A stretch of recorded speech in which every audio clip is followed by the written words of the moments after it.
ಇವತ್ತ ಒಬ್ಬ ತೆರಿಗೆ ಅವತ್ತು 50,000 ರೂಪಾಯಿ ಸಾಲ ಇದ್ದದ್ದು 5 ಲಕ್ಷ ರೂಪಾಯಿ ಡಿಪಾಸಿಟ್ ಇಟ್ಟಿದ್ದಲ್ಲ.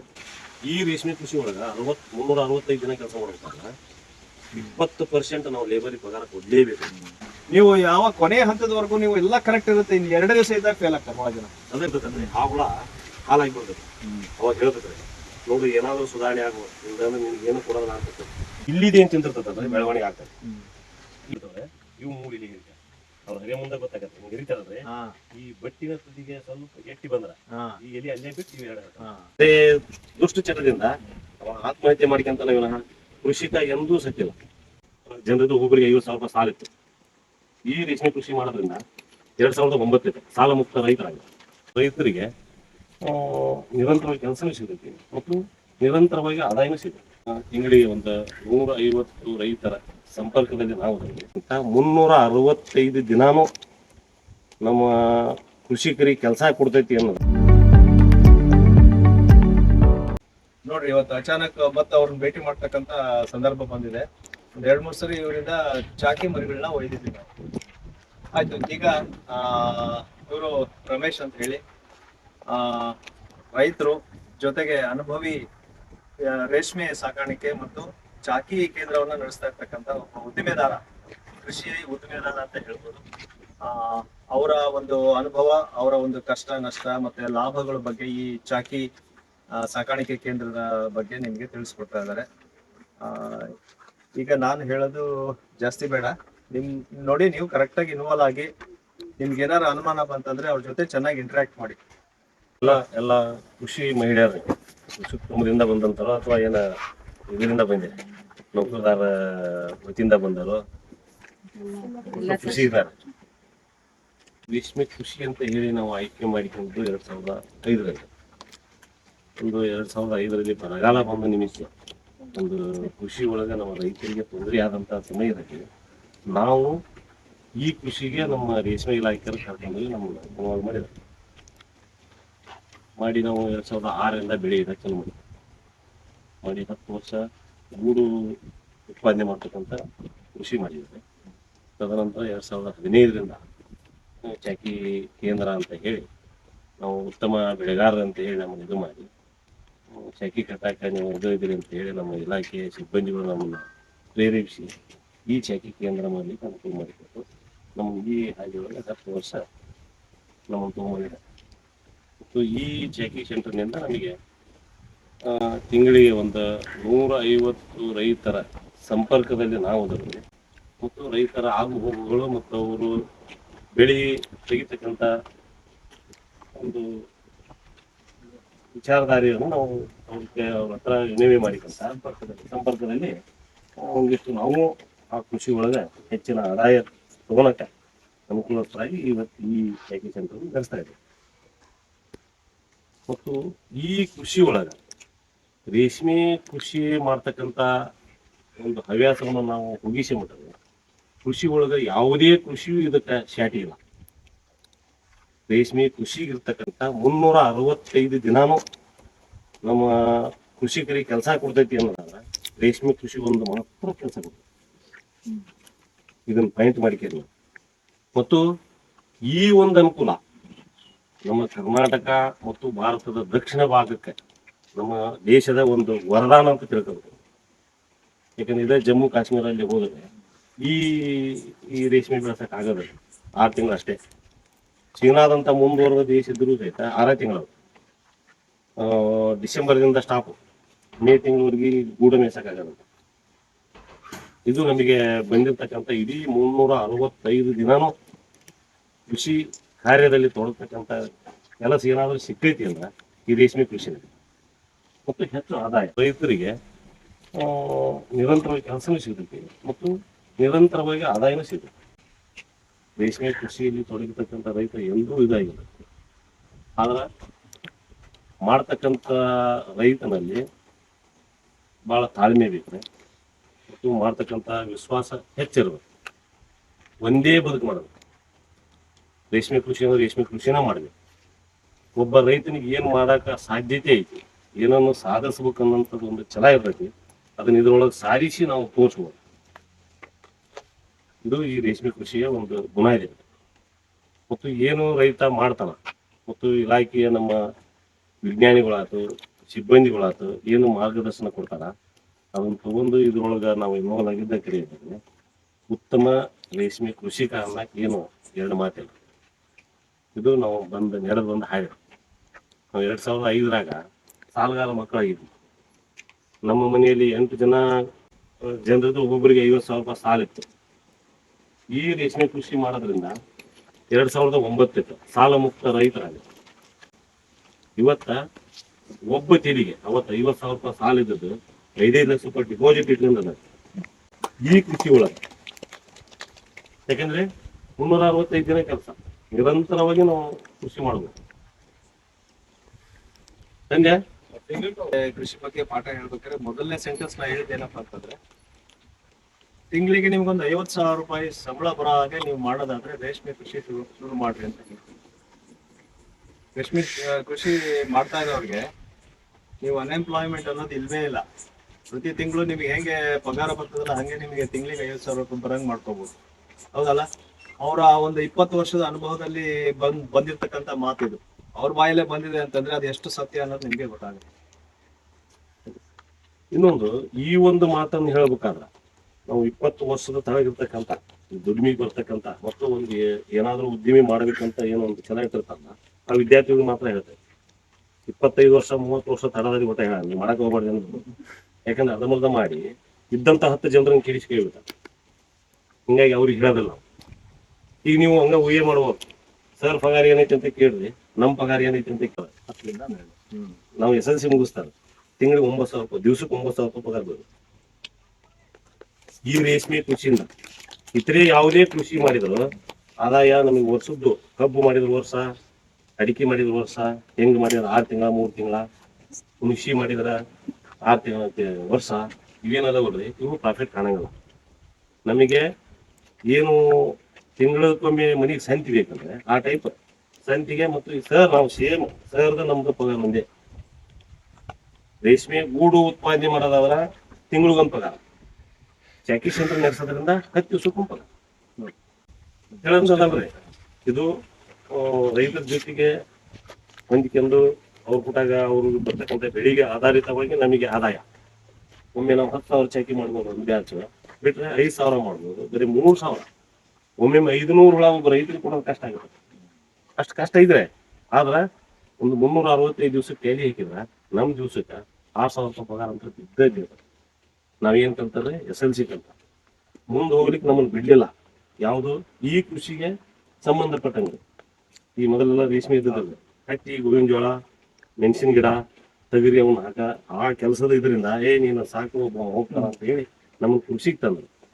ಆದ್ರ ಅತಿ ಬುದ್ಧಿವಂತ ಈ ರೇಷ್ಮೆ ಕೃಷಿಗೆ ಉಪಯೋಗ ಆಗಲ್ಲ ಸರ್. ಅತಿ ಬುದ್ಧಿವಂತ ಆಗೋದಕ್ಕೆ ಏನು ನಿಮ್ಮದು ಏನ ಈಗ ಏಜು ನೀವು ಕಲ್ತಿರ್ತಕ್ಕಂಥ ಇದೆಯಲ್ಲ ಮಾಡೇ ತೀರ್ಬೇಕು ಅನ್ನೋಂಥದ್ದು ಒಂದು ಛಲ ಇತ್ತು ಅಂದ್ರೆ ಈ ಹಂತವನ್ನು ನಾವು ದಾಟಬಹುದು. ಇದು ಪ್ರತಿ ಒಂದನ್ನು ಒಂದು ಗಿಡನೂ ನಮಗೆ ಮುಖ್ಯವಾಗಿದ್ದು. ಪ್ರತಿ ನಾವು 10 ದಿವಸಕ್ಕೊಮ್ಮೆ 3 ತಿಂಗಳೊಮ್ಮೆ ಕಟಾವು ಮಾಡಿದ್ರೆ ಯಾವುದೇ ಒಬ್ಬ ಬೀಜದವನಂತ ಹೋಗಿ ನಿಲ್ಲಂಗಿಲ್ಲ, ರಾಸಾಯನಿಕ ಗೊಬ್ಬರದವನಂತ ಹೋಗಿ ನಿಲ್ಲಂಗಿಲ್ಲ.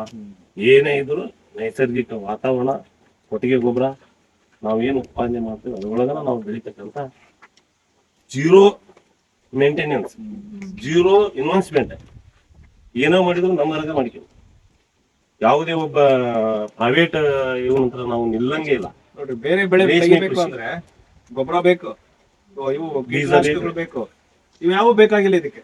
ಆದ್ರೂ ಅವರಿಗೆ ಅಷ್ಟು ಸಂಬಳ ಬರೋಷ್ಟು, ಅಷ್ಟು ಆದಾಯ ಬರೋಷ್ಟು ಕೆಲಸ ಇದೆ. ಅದು ಬಹಳ ಇಂಪಾರ್ಟೆಂಟ್. ಅಂದ್ರೆ ರಾಸಾಯನಿಕ ಏನೂ ಇಲ್ಲ, ರಾಸಾಯನಿಕ ಮುಕ್ತ ಬೆಳೆ ರೇಷ್ಮೆ ಕೃಷಿ. ನಮ್ಮ ರೇಷ್ಮೆ ಕೃಷಿ ಒಳಗ ರೈತನಿಗೆ ಸಿಗಬೇಕಾಗಿದ್ದ ಬೆನಿಫಿಟ್ ಇಡೀ ವರ್ಷದಾಗ 30% ರಾಸಾಯನಿಕಕ್ಕೆ ಯೂಸ್ ಮಾಡ್ತಾರೆ. ದುಡಿಮೆ ಒಳಗಿರ್ತಕ್ಕಂಥ ಏನು ಆದಾಯ ಇದೆಯಲ್ಲ 30% ಅವನಿಗೆ ಕೊಡೋದ, 20% ಲೇಬರಿಗೆ ಕೊಡೋದು, 50% ಇತ್ತು. ಇನ್ನು 50%ನಾಗ ಈ ವರ್ಷನಂತ ಮಳೆಗೆ ಅದಕ್ಕೆ ಇನ್ನು 30% ಸಾಲಗಾರ ಆಗ್ತಾನೆ. ರೈತ ಯಾಕೆ ಸಾಲಗಾರ ಆಗ್ತಾನಲ್ಲ, ಇದೇ ಉದ್ದೇಶವಾಗಿದೆ. ರೈತ ಕೃಷಿಕನಿಗೆ ಏನ್ ಆಟ, ಮಳೆ ಆಟ ಚಲೋವಾಗೈತಿ, ಇದ್ರಾಗ ಗೆದಿಬೇಕು. ಅವ್ನು ಗೆದಿತಾನ ಬಿಡೋದಲ್ರಿ. ಅತಿರೇಕ ನಮ್ಮದೇ ಆದಂತ ಒಂದು ಬೇರೆ ದುಷ್ಟಚಟದಿಂದ ಆತ್ಮಹತ್ಯೆ ಮಾಡ್ಕೊಂತ ವಿನಃ ಕೃಷಿಕ ಎಂದೂ ಸತ್ತಿಲ್ಲ. ಬರೆದಿಟ್ಟಿದ್ದೀರಿ ನೀವು. ಕೃಷಿಕ ಎಂದೂ ಸಾಯೋದಲ್ರಿ. ಕೃಷಿಕನಿಗೆ ಏನೈತಿ, ನಿಮ್ಮನ್ನ ಬೆಳೆಸ್ಬೇಕು, ನಿಮ್ಮನ್ನ ಕಲಿಸ್ಬೇಕು ಅನ್ನೋದ ಸಾಲಾಗಿರ್ತದೆ ಕರೆ. ಅದನ್ನ ಮೀರಿ ಬೆಳಿತಾನೆ. ಒಂದೊತ್ತು ಉಪವಾಸ ಇದ್ರೂ ಸಹ ಬೆಳಿತಾನ. ಆದ್ರ ಅವನಿಗೆ ಸಾವಲ್ಲ, ಸಾಯೋದಿಲ್ಲ. ಆದ್ರ ಅವ ಇರ್ತಕ್ಕಂಥ ಒಂದು ಬೇರೆ ಒಂದು ವ್ಯವಹಾರಕ್ಕೆ ಹೋಗಿ ದುರಾಸೆಗೆ ಬಿದ್ದು ಸಾವು ಕಂಡಾನ. ಅದು ಎದಕ್ಕ ಸತ್ರು ಈ ಕೃಷಿಕನ ಮ್ಯಾಲ ಹಚ್ಚಿ ಗೋರ್ಮೆಂಟ್ ನಿಂದ ತಗೊಂತಕ್ಕಂಥ ಲಾಭ ಸಲುವಾಗಿ ನಿಂತಾರ ಅಷ್ಟ. ಇದು ನಾನೊಬ್ಬ ರೈತನಾಗಿ ಹೇಳ್ತಕ್ಕಂಥದ್ದು. ದಿನನಿತ್ಯದ ಕಾಯಕ ಮಾಡಿ ಕಳೆದಿದ್ರೆ ಅವ್ನು ಎಂದೂ ಲಾಸ್ ಇಲ್ಲ, ನುಕ್ಸಾನ್ ಇಲ್ಲ, ಮತ್ತು ಅವನು ಎಂದೂ ಸಾವಿಲ್ಲ. ಇದು ಸರಿ. ಈಗ ಈ ಕೃಷಿಕಂತರು ಫಸ್ಟ್ ಅಂಡ್ ಸೆಕೆಂಡ್ ಇನ್ಸ್ಟಾರ್ ಮರಿವರೆಗೂ ಬೆಳೆಸಿ ಕೊಡೋದು ಚಾಕಿ ಸಾಕಾಣಿಕೆ. ಹೇಳಿದಿಲ್ವ ನಿಮ್ಗೆ? ಹೇಳಿದ್ದಲ್ವ? ಮೊಟ್ಟೆಯಿಂದ ಮರಿ ಮಾಡಿಸಿ 1ನೇ ಹಂತ 2ನೇ ಹಂತದವರೆಗೂ ನಾವು ಅದನ್ನ ಸಂಸ್ಕರಣೆ ಮಾಡಿ ನಂತರ ರೈತರಿಗೆ ವಿತರಣೆ ಮಾಡೋದು ಚಾಕಿ ಕೇಂದ್ರ. ಈಗ ಮೊಟ್ಟೆನೇ ಕೊಡ್ಬೋದಲ್ಲ ರೈತರಿಗೆ? ರೇಷ್ಮೆ ಮೊಟ್ಟೆಗಳು ಸಿಗುತ್ತೆ, ಆ ಮೊಟ್ಟೆ ಕಾರ್ಡನ್ನ ಕೊಡ್ಬೋದು ರೈತರಿಗೆ. ತಗೊಂತಾರೆ, ಮಾಡ್ತದ್ರಿಂದ. ಆದ್ರೆ ಈಗ 2012ರಿಂದ ಬಿಫೋರ್ 12ರಿಂದ ಮೊದಲ್ರಿ ರೈತನ ಮೊಟ್ಟೆ ತಗೊಂಡು ಚಾಕಿ ಮಾಡ್ಬೇಕು. ಈಗ ರೈತರಿಗೆ ಚಾಕಿ ಅಂದ್ರೆ ಮೊಟ್ಟೆಯಿಂದ ಮರಿ ಮಾಡಿಸೋಂತ ಕೆಲಸ ಇಲ್ಲ, ನೇರವಾಗಿ 2ನೇ ಹಂತದ ಮರಿಗಳನ್ನ ಅವ್ರು ತಗೊಂಡೋಗಿ ಶುರು ಮಾಡ್ತಾರೆ ಅಲ್ವಾ? ಈಗ ನಿಮ್ಗೆ ಮೊಟ್ಟೆಗಳು ಎಲ್ಲಿಂದ ಬರ್ತದೆ? ನಮ್ಮಲ್ಲಿ ನಾವು ಈಗ ಸದ್ಯ ಮೈಸೂರು ತರಿಸ್ತಾ ಇದ್ದೀವಿ. ಮೈಸೂರು ಬಿಟ್ಟರೆ ಬೆಂಗಳೂರು ತರಿಸ್ತೀವಿ, ಇಲ್ಲ ಮಳವಳ್ಳಿ, ಇಲ್ಲ ಪಾಲ್ಕಾಡು, ಬೇರೆ ಕಡೆ ಸೆಂಟ್ರಲ್ ವಿಜಯಪುರ. ಸೀಡ್ ಏರಿಯಾ ಅಂತ ಇರುತ್ತೆ ಕರ್ನಾಟಕದಲ್ಲಿ. ಸೀಡ್ ಏರಿಯಾ ಅಂತಂದ್ರೆ ರೇಷ್ಮೆ ಗೂಡುಗಳನ್ನ ಪ್ರತ್ಯೇಕವಾಗಿ ಬೆಳೆಸಿ, ಅಂದ್ರೆ ಆ ಒಂದು ತಳಿಯಿಂದ ಇಟ್ಟಿರ್ತಕ್ಕಂಥ ಮೊಟ್ಟೆಗಳನ್ನ ಈ ಭಾಗಕ್ಕೆ ಕೊಡ್ತಾರೆ. ಆ ಸೀಡ್ ಏರಿಯಾ ಅಂತ ಗುರುತಿಸಿದ್ದಾರೆ ರೇಷ್ಮೆ ಇಲಾಖೆಯವರು. ಸೊ ಅಲ್ಲಿಂದ ಸೀಡ್ ಬರುತ್ತೆ ಇವರಿಗೆ. ಸೀಡ್ ಅಂದ್ರೆ ಮೊಟ್ಟೆ. ಮೈಸೂರು, ತುಮಕೂರು, ಬೆಂಗಳೂರು ದಕ್ಷಿಣ, ಬೆಂಗಳೂರು ಗ್ರಾಮಾಂತರ ಏನಂತ ಅಲ್ಲಿ, ಚಿತ್ರದುರ್ಗ ಅರ್ಧ ಭಾಗ ಶೀಲ್ಡ್ ಏರಿಯಾ ಅಂತ ಒಂದು ಗುರುತು ಮಾಡಿ ಅಲ್ಲಿ P1 ಮೊಟ್ಟೆ ಕೊಟ್ಟು ಅದರೊಳಗೆ FC1 FC2 ಅಂತ ಹೇಳಿ ಬೆಳೆಸಿ ಅವನು ಗೂಡು ಮಾಡಿ ನಮಗೆ ಡಬಲ್ ಹೈಬ್ರಿಡ್ ಅಂತ ಹೇಳಿ ಕೊಡ್ತಾ ಇದ್ದೀವಿ. ಸರ್, ಇಲ್ಲಿ ಯಾವ ತಳಿ ನೀವು ಬೆಳವಣಿಗೆ ಮಾಡೋದು? ಇದು FC1 FC2 ಡಬಲ್ ಹೈಬ್ರಿಡ್. ಯಾವ್ದು? FC1 FC1 into FC2. ಅದಾಯ್ತಾ? FC1 into FC2 ಸಂಯೋಗ ಒಂದು. ಇದಕ್ಕೆ ಹೈಬ್ರಿಡ್ ಅಂತ, ಹೈಬ್ರಿಡ್, ಡಬಲ್ ಹೈಬ್ರಿಡ್ ಅಂತ. ಸರಿ, ಅಲ್ಲಿಗೂ ಬರ್ತೀನಿ. ಈಗ ಗೊತ್ತಾಯ್ತಲ್ಲ, ಸೀಡ್ ಅಂದ್ರೆ ನಾವು ಈಗ ಬೇರೆ ಬೆಳೆಗಳಲ್ಲಿ ನಾವು ಯಾವ ರೀತಿ ಸೀಡ್ ಅನ್ನ ಇದು ಮಾಡ್ತೀವಿ, ನಾವು ಇಂಥದೇ ವೆರೈಟಿ ಹಾಕ್ಬೇಕು ಅಂತ ಹೇಳ್ತೀವಲ್ಲ, ಹಂಗೆ ರೇಷ್ಮೆ ತಳಿಗಳನ್ನ ನಿರ್ದಿಷ್ಟವಾಗಿರ್ತಕ್ಕಂಥ ತಳಿಗಳನ್ನ ಇವ್ರಿಗೆ ಕೊಡ್ತಾರೆ. ಇವ್ರಿಗೆ ಬರ್ತಾ ಇರ್ತಕ್ಕಂಥದ್ದು hybrid FC1 and FC2 cross ಮಾಡಿರ್ತಕ್ಕಂಥದ್ದು.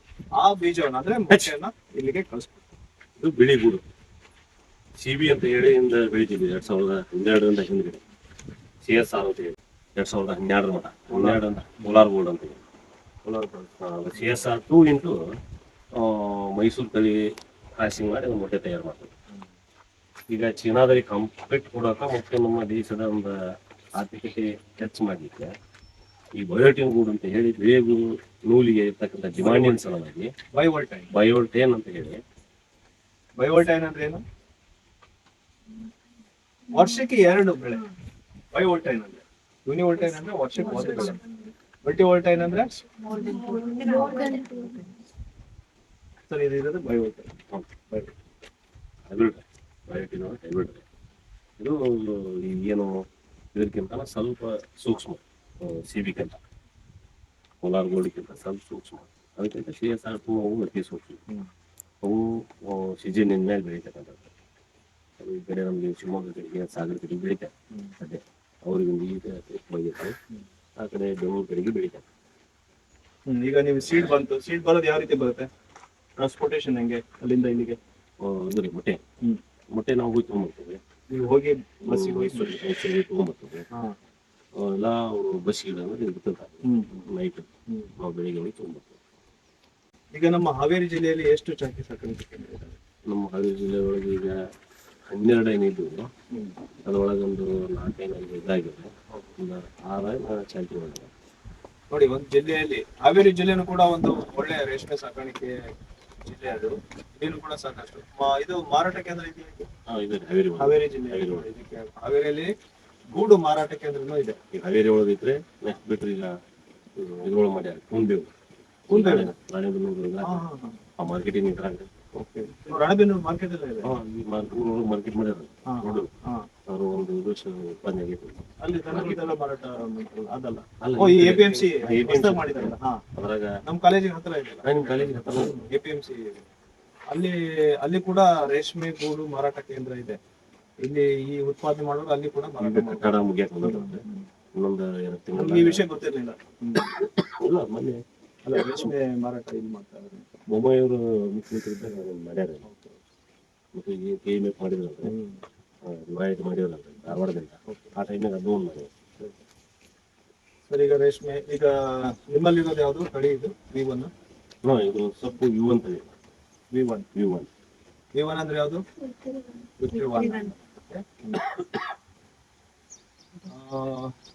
ಫಸ್ಟ್ ಫೀಲ್ಡಿಂಗ್ ಕೊಡ್ಬೇಕಾದ್ರೆ ಕುಡಿ ಬಿಟ್ರೆ 2 ಎಲೆ ಹರಿತೀವಿ. ಅಲ್ಲಿ ನೋಡ್ರಿ ಗಿಡ ನೋಡ್ರಿ, ಅದೇನು ಕುಡಿ ಐತದೆ, ಕುಡಿಯಿಂದ 2 ಎಲೆ ಬಿಡಿಸ್ತಾರೆ. ಕುಡಿಯಿಂದ ಕೆಳಗಡೆ 2 ಎಲೆ ಬಿಟ್ಟು ಅಲ್ಲಿ ನಾವು ಕೆಳಗೆ ಏನೈತೆ ಕುಡಿ ಬಿಟ್ಟು ಈ 2 ಎಲೆ ಹರಿತೀವಿ. 1ನೇ ಫೀಲ್ಡಿಂಗ್, 2ನೇ ಫೀಲ್ಡಿಂಗು ಇವು 3 ಕೂಡಿಸ್ತಾರೆ. 4ನೇ ಫೀಲ್ಡಿಂಗ್ ಇವು 4 ಕೂಡಿಸ್ತಾರೆ. 3, 4 ಹಿಂಗೆ ಬರ್ತದೆ. ಈಗ ಅಲ್ಲಿ ಹೇಳಿದ್ನಲ್ಲ ನಾವು ಹೋಗ್ತಿದ್ರೆ ಕುಡಿ ಬಿಟ್ಟು ಹೆರಿ ಒಂದು ನೀವು ಬಂದಾಗ ಅಂದ್ರೆ ಮತ್ತೆ 3ನೇ ಫೀಲ್ಡಿಂಗ್ ಹಾಕಿದ್ರೆ 4ನೇ ಫೀಲ್ಡಿಂಗಿಗೆ ಹೆರಿ ಹಾಕಿದ್ದಾರೆ. ಇದನ್ನು ಅವಾಗ ಏನು ಮಾಡ್ತಾರೆ, ಇದೊಂದು ಎಲೆ ಬಿಡ್ತವ್ರೆ, ಇವು 3 ಎಲೆ ಹರಿತಾರೆ. ಅವ್ರು ಹರಿಯ ಮುಂದೆ ಗೊತ್ತಾಗತ್ತೆ ಹಿಂಗೆ ಹರಿತಾರಲ್ರಿ, ಈ ಬಟ್ಟಿನ ತುದಿಗೆ ಸ್ವಲ್ಪ ಎಟ್ಟಿ ಬಂದ್ರ ಈ ಎಲೆ ಅಲ್ಲೇ ಬಿಟ್ಟು ಇವು 2 ಹಾಕ್ತಾರೆ ನೋಡ್ರಿ. ಎಳೆದಿರ್ಬೇಕು, ಅವ್ರ ಅಷ್ಟೇ ಟ್ರೈನಿಂಗ್ ಆಗಿರ್ತಾರೆ. ಬರೀ ಹುಳುಗಳಿಗೆ ಮುಂದೆ 5ನೇ ಫೀಲ್ಡಿಂಗಿಗೆ ಇವು 2 ಬಿಟ್ಟು ಇವನು ಹೇಳ್ತಾರೆ. ಇದು ಚಾಕಿಯಿಂದ 1ನೇ ಹಂತಕ್ಕೆ ಹೋಗಲಿವರೆಗೂ ಈ ಕುಡಿಯಿಂದ 5 ಎಲೆವರೆಗೂ ನಾವು ಈ ಸೊಪ್ಪನ್ನು ಬಳಸ್ತೇವೆ. ತದನಂತರ 1ನೇ ಜ್ವರ ಕುಂತಿದ್ದಿಂದ 24 ಗಂಟೆದಿಂದ ಮತ್ತೆ ಮೊದಲನೇ ಹಂತಕ್ಕೆ ಬರ್ತದೆ, 3 ಎಲೆಗೆ ಬರ್ತದೆ. ಕುಡಿಯಿಂದ ಈ ಎಲೆ ಬಿಟ್ಟು ಈ 3 ಎಲೆ ಯೂಸ್ ಮಾಡ್ತವೆ ಒಂದು ಫೀಲ್ಡಿಂಗ್. 2ನೇ ಫೀಲ್ಡಿಂಗ್ ಏನು ಮಾಡ್ತವ್ರೆ, ಆ 3 ಎಲೆ ಬಿಟ್ಟು ಈ ಏನು 4-5 ಎಲೆ ಐತಲ್ಲ ಇವನ್ನ ಯೂಸ್ ಮಾಡ್ತಾರೆ. ಇದು 2ನೇ ಹಂತದವರೆಗೂ ಈ ಹಂತ ಹೋಗ್ತದೆ. ಸೆಕೆಂಡ್ ಇನ್ಸ್ಟಾರ್ ಹುಳುಗಳಿಗೆ ಮತ್ತೆ ಸ್ವಲ್ಪ ಮೆಚೂರ್ 2ನೇ ಹಂತದವರೆಗೂ ಒಂದು ಫೀಲ್ಡಿಂಗ್ ಇದನ್ನ ಕೊಟ್ಟಿದ್ದ. ನೆಕ್ಸ್ಟ್ ಇದು 4-5 ಎಲೆ ಹಿರಿತಾರೆ. ಮೆತ್ತಿಗಿತ್ತಂದ್ರೆ ಇನ್ನೂ 1 ಎಲೆ ಹೇಳ್ತಾರೆ. ಬಿಟ್ರೆ ನಾಳೆದು ನಮಗೆ 20% ಸೊಪ್ಪು ಬೆಳೆದಿರ್ತಕ್ಕಂಥದ್ದು ವೇಸ್ಟ್ ಆಗತ್ತೆ. ಉಳಿದಿದ್ದು ವೇಸ್ಟ್ ಆಗತ್ತೆ. ಇದು ಚಾಕಿ ಸಾಕಾಣಿಕೆ ಕೇಂದ್ರದಲ್ಲಿ ಈ ರೀತಿ. ಆದ್ರೆ ಇವು ರೈತರಿಗೆ ಕೊಟ್ಟ ಮೇಲೆ ಅಲ್ಲಿಂದ ಅವರು ಪೂರ್ಣ ಪ್ರಮಾಣ ಬೆಳೆಯೋವರೆಗೂ ಬೆಳೆದಂತ ಸೊಪ್ಪನ್ನು ಹಾಕ್ತಾರೆ. ಇವ್ರಿಗೆ ಮಾತ್ರ ಇಲ್ಲಿ ಕೆಳಗಡೆ ಭಾಗದ ವೇಸ್ಟ್ ಆಗುತ್ತೆ. ಇಲ್ಲಿ ಇನ್ನೂ ಒಂದು ನಾವು ಅಬ್ಸರ್ವ್ ಮಾಡಬೇಕಾಗಿತ್ತು, 1ನೇ ಜ್ವರ ತಡದಿಂದ ಅದು ಪರಿಕಳಿಸುವ ವಿಧಾನ. ಜ್ವರ ಅಂದ್ರೇನು, ತನ್ನ ದೇಹದ ಗಾತ್ರ ಹೆಚ್ಚು ಮಾಡ್ಲಿಕ್ಕೆ ತನ್ನ ದೇಹದ ಮೇಲಿರ್ತಕ್ಕಂಥ ಪರಿಕಳಿಸ್ತದೆ. ಆ ಪರಿಕಳಿಸಕ್ಕೆ ಏನ್ ಮಾಡ್ತಾರೆ ನಮ್ಮ ರೈತರು, 2ನೇ ಜ್ವರ ತಡ ಆಯ್ತಾ ಕೊಡ್ತೇವೆ, ಅವಾಗ ಹೊಸ ಮೂತಿ ಹೊಸ ದೇಹ ಆಗಿರ್ತದೆ. ಅದಕ್ಕೆ ಪೌಡ್ರು ಅಂತ ಕೊಟ್ಟಿರ್ತೀವಿ, ಬಡ ಹೊಡೆದಾರ ಆ ಬುಡ ಕಚ್ಚಿ ಹಾಕಿ ಕೆಳಗಿಂದ ತಗೊಂತಾರೆ. ಹೌದು.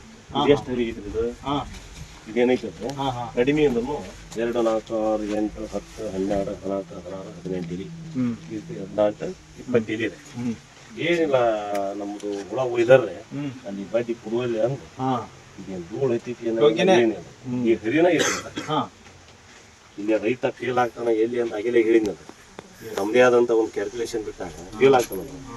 ಇದು ಏನೈತೆ ಅಂದ್ರೆ ಆ ಹರಿ ಕೋದ್ ಹಾಕಿದಾಗ ಇಲ್ಲಿರ್ತಕ್ಕಂಥ ಹುಳ ಅದು ಹೊಸ ಮೂತಿಯಾಗಿರ್ತೈತಿ, ಅದಕ್ಕೆ ಮೆತ್ತನ ಆಹಾರ ಬೇಕಾಗಿರ್ತೈತಿ. ಇದನ್ನ ತಿಂದಾಗ ಹುಳ ಬೆಳವಣಿಗೆ ಆಗ್ತಾ ಇರಲ್ಲ. ಇಲ್ಲಿದೆ ಏನ್ ತಿಂತಿರ್ತೈತಲ್ರಿ ಬೆಳವಣಿಗೆ ಆಗ್ತೈತಿ. ಇಲ್ಲಿದು ತಿಂದಾಗನು ಒಂದು ಹಂತ ಆಕೈತಿ, ಇದೊಂದು ಹಂತ 3 ಹಂತದ ಹುಳ ಆದಂತ. ಈ 3 ಹಂತದ ಹುಳನ ಕಂಟ್ರೋಲ್ ಹೆಂಗ್ ಮಾಡ್ಕೋಬೇಕ್ರಿ, ಏನೂ ಮಾಡ್ಕೋಬೇಕು. ಮುಂಜಾನೆ ಇದನ್ನ ಕೋಲ್ ಹಾಕ್ತಾನ, ಸಂಜೆ ಮುಂದೆ ಮಗ್ಗದ ಕೋಲ್ ಉಲ್ಟಾ ಬಲ್ಟಾ ಹಾಕ್ತಾನ, ಮುಗಿತಾವ ಕೆಲಸ. ಈಸಿ ಮಾಡ್ಕೊಂತಾರ ಮಾಡ್ತಾನ ಕರೀರಿ, ಅಷ್ಟು ಮಾಡ್ತಾನಲ್ರಿ. ವಾತಾವರಣ ಅವನಿಗೆ ಪೂರಕವಾಗಿದ್ರ ಅವ ಏನಾದ್ರು ಇಷ್ಟು ಅದ್ದಿ ಬಿದ್ದಿ ಹಾಕ್ಯಾನ ಅಂದ್ರ ಆ ಬೆಳಿ ಬರ್ತೈತಿ. ಇಲ್ಲಾಂದ್ರೆ ಬೆಳಿ ಅಲ್ಲೇ 40% ಬೆಳಿ ಕಳ್ಕೊಂತ.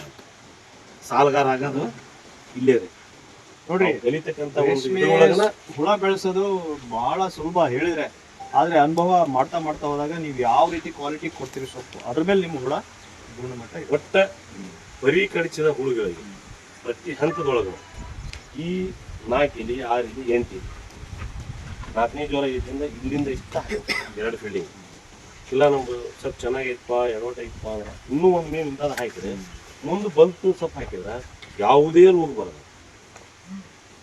ಈ ನಮಗೆ ನಾಲ್ಕನೇ ಜ್ವರಕ್ಕೆ ಕುತ್ಕೊಂಡು ಹೇಳೋ ಹೊತ್ತಿನಾಗ ಒಂದು ನಮಗೆ ಎಚ್ಚರಿಕೆ ಕೊಡ್ತದೆ.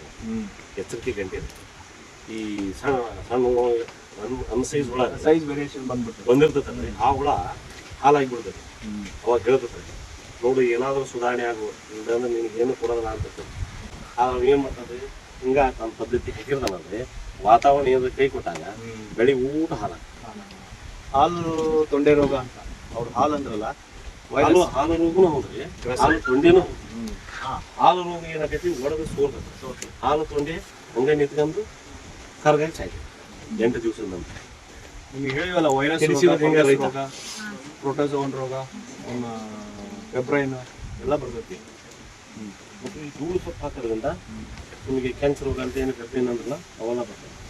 ಕೆಂಚು ರೋಗ ಅಂತ ಹೇಳಿದ್ವಿ, ನಿಮ್ಗೆ ನೆನಪಿದೆಯಾ? ಅದು ಬ್ಯಾಕ್ಟೀರಿಯಾ ಆಯ್ತು ವೈರಸ್ ಇಂದ ಬರುತ್ತೆ ಕೆಂಚು ರೋಗ. ಕರ್ಗಾಗಿ ಸಾಯ್ತದೆ. ವೆದರ್ ಕಂಡೀಷನ್ಸ್ ಒಳಗೆ ಇನ್ನೊಂದು ಆಹಾರದ ಕ್ವಾಲಿಟಿ, ಇದನ್ನ ನೀವು ಕಂಡುಕೊಂಡ್ರಿ ಅಂತಂದ್ರೆ ಯು ಆರ್ ಸಕ್ಸಸ್ಫುಲ್. ಇಲ್ಲ ನಾನು ಮಾಡ್ತೀನಿ ನನಗೂ ಬೇಕಾದ ಸೊಪ್ಪು ಐತೆ ಅಂತಂದ್ರೆ ಅಲ್ಲೇ ಫೇಲ್ ಆಗುತ್ತೆ. ನೀವು ಯಾವ ಕೊನೆಯ ಹಂತದವರೆಗೂ ನೀವು ಎಲ್ಲ ಕರೆಕ್ಟ್ ಇರುತ್ತೆ, ಇನ್ನು 2 ದಿವಸ ಇದ್ದಾಗ ಫೇಲ್ ಆಗ್ತಾರೆ ಬಹಳ ಜನ. ಅದೇ ರೀ ಹಾಲು ಹೇಳಿದ್ರಿ, ಹಾಲು ಶಾಂಪಲ್ ಬರ್ಲಿಕ್ಕಿಂತ ಒಂದ್ ದಿನ ಬಿಫೋರ್ ಹಾಲು ಕಾಣ್ತೈತಿ. ಅದೇನಾದ್ರೂ ಮನಿ ಊಟ ಓದಿರ್ತೋ 5 kg ಊಟ ಮಾಡೋದಲ್ಲ, ಅದು ಸಿಂಪ್ಟಮ್ಸ್ ಕೊಡ್ತಿರ್ತೈತಿ. ಆ ಒಂದು ಹುಳ ಕಂಡೈತಿ ಅಂದಾಗ ಈ ಕುಡಿ ಹೊಡೆದು ಹಾಕಿಬಿಟ್ರೆ ಸಾಕು. 4ನೇ ಹಂತದೊಳಗ ಈ 4ನೇ ಹಂತ ಕುಂತಾಗ ಕಂಡೈತಿ ಅಂದ್ರೆ ಈ ಕುಡಿ ಇಟ್ಟು ಇದನ್ನ ಊಟ ಹಾಕಿಬಿಟ್ರೆ ಒಂದು ಹಾಲು ಬರೋದು ಕಂಟ್ರೋಲ್ ಆಗುತ್ತೆ. ಅಷ್ಟೇ ಇರೋದು. ಇದು ತಿಳ್ಕೊಬೇಕಾಗಿಲ್ಲ ನಮ್ಮ ರೈತರಿಗೆ ಮಾತ್ರ ಒಟ್ಟ ತಿಳ್ಕೊಂಡಂಗಿಲ್ಲ. ಈಗ ಇನ್ನೊಂದು ಮೆಥಡ್ ಹೇಳಿದ್ರು, ಟ್ವಿಗ್ ಮೆಥಡ್ ಮಾಡಿದಾಗ ಏನಾಗುತ್ತೆ, ಅವಕ್ಕೆ ನೀವು ಹುಳ ಕೆಳಗೆ ಬುಡದಲ್ಲಿರ್ತಕ್ಕಂಥ ಎಲೆ ತಿಂದ್ರೆ ಅದಕ್ಕೆ ಸರಿ ಆದ್ರೆ ಸರಿ, ಇಲ್ಲ ಅಂತಂದ್ರೆ ಅವ್ರು ಹೇಳಿದ್ರಲ್ಲ ಇದನ್ನ ತಿಳಿಸಿ ಹಾಕ್ಬೇಕಂತಂದು, ಅವಾಗ ಆ ಕ್ವಾಲಿಟಿ ಹುಳದ ಕ್ವಾಲಿಟಿ ಬೆಳವಣಿಗೆ ವೇರಿಯೇಷನ್ ಆಗುತ್ತೆ, ಸೈಜ್ ವೇರಿಯೇಷನ್ ಆಗುತ್ತೆ. ನಾವು ಅವಾಗ ಮತ್ತೆ ಸ್ವಲ್ಪ ಜಾಸ್ತಿ ಕೇರ್ ತಗೋಬೇಕು. ಈಗ ಟ್ವಿಗ್ ಮೆಥಡ್ ಮಾಡ್ತಾರೆ, ಈಗ ಕೆಳಗೆ ಕೊಯ್ದು ಉಳಿಸೋದು, ಅದು ಸ್ವಲ್ಪ ಲೇಬರ್ ಕಮ್ಮಿ ಆಗುತ್ತೆ. ಆದ್ರೆ ನೀವು ಹೇಳೋ ಪ್ರಾಬ್ಲಮ್ ನಮಗೆ ಸಾಲ್ವ್ ಆಗೋದಿಲ್ಲ, ಅಂದ್ರೆ ಹುಳಕ್ಕೆ ಒಳ್ಳೆ ಆಹಾರ ಸಿಗೋದಿಲ್ಲ ಕೆಲವೊಮ್ಮೆ. ಅಲ್ಲೇ ಲೇಬರ್ ಅಂತ ಹೋದಾಗ ಲೇಬರ್ ಉಳಿಸಾಕ್ ಹೋಗಿ ಅವರು ಕಣ್ಣೆದುರಿಗಿನ 30% ತಮ್ಮ ಆದಾಯ ಹಾಕಂತ. ಈ ರೇಷ್ಮೆ ಕೃಷಿ ಒಳಗ 365 ದಿನ ಕೆಲಸ ಮಾಡ್ಬೇಕಾದ್ರೆ 20% ನಾವು ಲೇಬರಿಗೆ ಪಗಾರ ಕೊಡ್ಲೇಬೇಕು. ಈಗ ನಾನು ಏನಿಲ್ಲ 6,000 ರೂಪಾಯಿ ದಿನಕ್ಕೆ ಅಂದ್ರೆ ನಾನು 2,000 ರೂಪಾಯಿ ಪಗಾರ ಕೊಡ್ಲೇಬೇಕು ಅವ್ರಿಗೆ. ಇಲ್ಲ ಅಂದ್ರೆ ಅದು ಬೆಳೆ ಆಗಲ್ಲ, ಮಾಡ್ಲೇಬೇಕು. ನಾವು ಆಳಿಂದ ಸೊಪ್ಪು ಹರದೇ ಹಾಕ್ತೀವಿ. ತಗೊಂಡ್ಬರ್ತಾರೆ, ಇಲ್ಲ ಅಂದ್ರೆ ಎಗ್ ಕಾರ್ಡ್ ಮೊದಲೆಲ್ಲ ತಗೊಂಡ್ಬರ್ತೀರಿ, 20 ಲೆಗ್ಸ್ ಒಂದು ಕಾರ್ಡ್ ಇರ್ತಿತ್ತು. ಈಗ ಲೂಸ್ ಎಗ್ಸ್ ತೂಕದ ಮೇಲೆ ನಿಮಗೆ 1 ಗ್ರಾಮ್ಗೆ ಎಷ್ಟು ಮೊಟ್ಟೆ ಬರುತ್ತೆ ಅಂತ ಗೊತ್ತಿರುತ್ತೆ, ಅಷ್ಟು ಗ್ರಾಮ್ ಹಾಕಿದ್ರೆ ಅಷ್ಟು ಮೊಟ್ಟೆ ಬರುತ್ತೆ ಅಂತ. ಆಮೇಲೆ ಇನ್ನೊಂದು ಪ್ರಶ್ನೆ ನೀವು ಕೇಳಬೇಕು, ಬ್ಲ್ಯಾಕ್ ಬಾಕ್ಸಿಂಗ್ ಮಾಡ್ತಾರ ಇವರು ಕೇಳಿ. ಬ್ಲ್ಯಾಕ್ ಬಾಕ್ಸಿಂಗ್ ಅಂದ್ರೆ ಏನು? ಮೊಟ್ಟೆ 6 ತಿಂಗಳಿಂದ ಇಟ್ಟಂತ ಮೊಟ್ಟೆ ಇದೆ. ಇವತ್ತು ಏನು ನಾವು ನಿನ್ನೆ ಚೆಕ್ ಎಷ್ಟನೇ ತಾರೀಕು, ನಿನ್ನೆ 17 ಅಂದ್ರೆ 6 ತಿಂಗಳಿಂದ ಆ ಚಿಟ್ಟೆ ಮೊಟ್ಟೆ ಇಟ್ಟದ್ದು.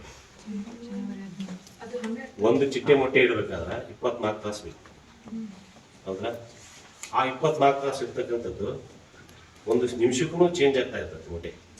ಸಣ್ಣ ಮೊಟ್ಟೆ, ದೊಡ್ಡ ಮೊಟ್ಟೆ, ಮೊದಲು ಇಟ್ಟದಲ್ಲ ದೊಡ್ಡ ಮೊಟ್ಟೆ, ದೌಳು ಬೇಗ ಆಗ್ತದೆ. ಅಂಥವನ್ನು ಕೋಲ್ಡ್ ಸ್ಟೋರೇಜ್ನಾಗ ಇಟ್ಟರೆ 6 ತಿಂಗಳ ನಂತರ ರಿಲೀಸ್ ಮಾಡಿಂದ 10 ದಿನಕ್ಕೆ ನಮಗೆ ಮರಿ ಆಗಂಗೆ ಕೊಡ್ತಾರೆ. 10 ರಿಂದ 11 ವಾತಾವರಣದ ಮೇಲೆ ಆಗ್ತದೆ. ಈಗ ನಮಗೆ 9ನೇ ತಾರೀಕು ರಿಲೀಸ್ ಮಾಡ್ಯಾರ, 19, 18ಕ್ಕೆ ಆಗಬೇಕಾಯ್ತು, ಒಂದಿನ ಬಿಫೋರ್ ಆಯ್ತು. ಯಾಕೆ ಆಯಿತು ಅಂತಂದರೆ 7ನೇ ತಾರೀಕು ರಿಲೀಸ್ ಮಾಡ್ಯಾರ, 18ಕ್ಕೆ ಆಗಬೇಕಾಯ್ತು, 11 ದಿನಕ್ಕೆ. ನಮ್ಮಲ್ಲಿ ವಾತಾವರಣ ಗರ್ಮ್ ಇರೋದ್ರಿಂದ ಮತ್ತು 4 ದಿನ ಬಿಫೋರ್ ನಾವು ಹೋಗಿ ತಂದದ್ರಿಂದ ಅಂದ್ರೆ ನಾವು ಹೋಗಿ ತರೋದ್ರಿಂದ ಇನ್ನೂ 2-3 ದಿನ ಅಲ್ಲೇ ಬಿಡಬೇಕಾಗಿತ್ತು. ಹೋಗಿದ್ವಿ, ಬರೋ ಮುಂದೆ ತೊಗೊಂಬಂದ್ವಿ. ನಮ್ದು ಆ ರೂಮ್ ಇತ್ತಲ್ಲ, ಈಗ ಇನ್ಕ್ಯುಬೇಷನ್ ರೂಮ್ ಅದ, ಅಲ್ಲಿ ಬ್ಲಾಕ್ ಬಾಕ್ಸ್ ಮಾಡ್ತಾರೆ, ಅಲ್ಲಿ ತಂದಿಟ್ಟಿದ್ದು ಟೆಂಪ್ರೇಚರು ಸ್ವಲ್ಪ ಹೆಚ್ಚಾಗಿ ಇವತ್ತಾಗಬೇಕಾಗಿದ್ದು ನಿನ್ನೆ ಬೇಗ ಏನು ತೊಂದರೆ ಇಲ್ಲ. ಬ್ಲಾಕ್ ಬಾಕ್ಸ್ ಯಾಕೆ ಮಾಡಬೇಕಂದ್ರೆ ಅಲ್ಲಿ ಇಟ್ಟಿರ್ತಕ್ಕಂಥ ಮೊಟ್ಟೆ ಹಿಂದೆ ಮುಂದೆ ಇರೋದ್ರಿಂದ ಒಂದೇ ಸಲಕ್ಕೆ ಮರಿ ಆಗಬೇಕು, ಏಕಕಾಲಕ್ಕೆ ನಾವು ಸೊಪ್ಪು ಹಾಕಲಿಕ್ಕೆ ಆ ಮರಿ ಸಿಗಬೇಕನ್ನೋ ಉದ್ದೇಶಕ್ಕೆ 48 ಗಂಟೆ ಮೊದಲು ಅದನ್ನು ಕಪ್ಪು ಪೆಟ್ಟಿಗೆಯಲ್ಲಿ ಮುಚ್ಚಿಡಬೇಕು, ಅಥವಾ ಕಪ್ಪು ಅರಿವಿ, ಕಪ್ಪು ಹಾಳಿ ಒಳಗೆ ಮುಚ್ಚಿಡಬೇಕು. ಅದಕ್ಕೆ ಕವಳ ತೋರಿಸ್ಬೇಕು, ಕತ್ಲು ಮಾಡಬೇಕು. ಅಂದಾಗ ಅದು ಏಕಕಾಲಕ್ಕೆ ಇಂಥ ದಿನ ಓಪನ್ ಮಾಡಿದಾಗ ಆಕೈತಿ ಅಲ್ಲ ಅಂಥ ದಿನ ಏಕಕಾಲಕ್ಕೆ ಮಾಡಿ.